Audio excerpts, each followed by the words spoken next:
तो बढ़ते हैं आज के क्वेश्चन की ओर।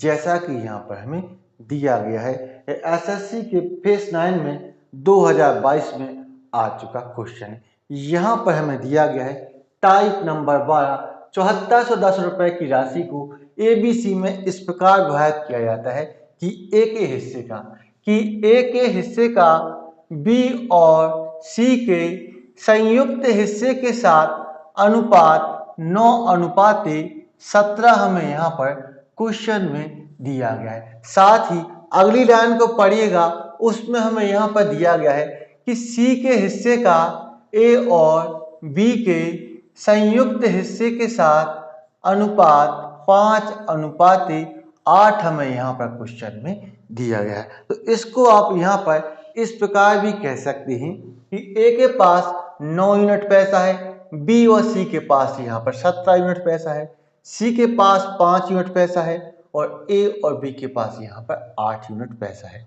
यदि हम यहाँ पर ए बी सी तीनों के पैसे को यहाँ पर जोड़ देते हैं तो 9 + 17 यहाँ पर 26 यूनिट पैसा हो जाता है। इस 26 यूनिट पैसे में ए का पैसा है, बी का पैसा है और सी का पैसा है। इसी प्रकार हम ए बी सी के पैसे को यहाँ पर जोड़ देते हैं तो 5 + 8 यहाँ पर 13 यूनिट पैसा हो जाता है। इस 13 यूनिट पैसे में ए बी सी का सभी का पैसा यहाँ पर इकट्ठा है, शामिल है।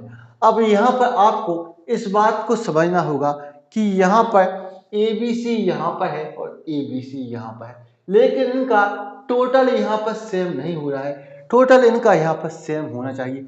क्यों होना चाहिए? क्योंकि ए बी सी यहाँ पर है और ए बी सी यहाँ पर है। जब दोनों जगह ए बी सी है तो इनका टोटल भी यहाँ पर सेम आना चाहिए। यदि इनका टोटल यहाँ पर सेम नहीं हो रहा है तो टोटल को हमें यहाँ पर सेम करना होगा।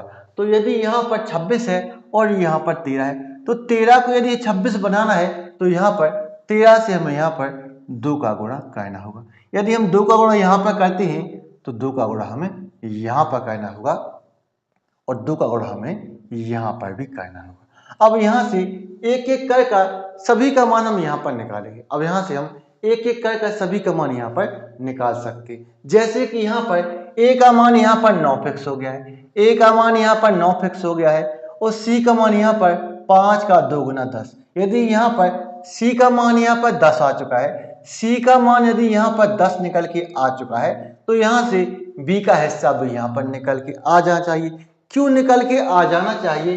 क्योंकि बी और सी का टोटल यहाँ पर 17 है, उसमें से सी का हिस्सा अकेले 10 है। यदि हम बी और सी के टोटल 17 में से यहाँ पर हम सी के हिस्से को यहाँ पर माइनस कर देते हैं तो हमारे यहाँ पर बी का हिस्सा निकल के आ जाता है। तो यहाँ पर 17 में से यदि हम सी के हिस्से 10 को यहाँ पर माइनस कर देते हैं तो बी का हिस्सा यहाँ पर निकल के हमारा 7 यहाँ पर आ जाता है कि बी के पास यहाँ पर 7 यूनिट पैसा है।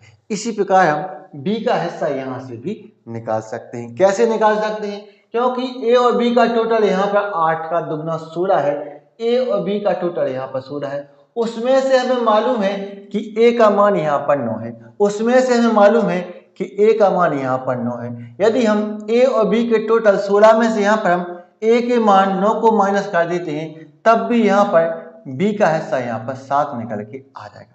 यदि हम यहाँ पर चाहें तो टोटल के साथ भी यहाँ पर हम बी का हिस्सा निकाल सकते हैं। जैसे कि यहाँ पर ए बी सी का टोटल यहाँ पर 26 है, ए बी सी का टोटल यहाँ पर 26 है और जिसमें से हमें ए का मान मालूम है कि 9 है और सी का मान हमें पता है कि 10 है। तो 9 और 10 19 तो ए और सी का मान ही यहाँ पर हो जाता है। यदि हम यहाँ पर 26 में से 19 को यहाँ पर माइनस करते हैं तब भी हमारा बी का मान निकल के आ जाता है 7, कि बी हमारे पास यहाँ पर 7 यूनिट हमारे पास है। तो क्वेश्चन में हमसे यहाँ पर क्या पूछा जा रहा है? क्वेश्चन में हमसे यहाँ पर बी रेशु सी हमसे यहाँ पर पूछा जा रहा है। बी और सी के बीच हमसे यहाँ पर अनुपात पूछा जा रहा है। तो बी का मान यहाँ पर 7 है, बी हमारा 7 यूनिट है और सी हमारे पास यहाँ पर 10 यूनिट है। तो यहाँ पर बी और सी का अनुपात निकल के आ जाता है 7:10, जो कि बिल्कुल सही है, जो कि बी है। आपको यदि ये वीडियो पसंद आया है तो इस वीडियो को लाइक करें, शेयर करें, हमारे चैनल को सब्सक्राइब करें। तो मिलते हैं नेक्स्ट वीडियो में। Thank you for watching.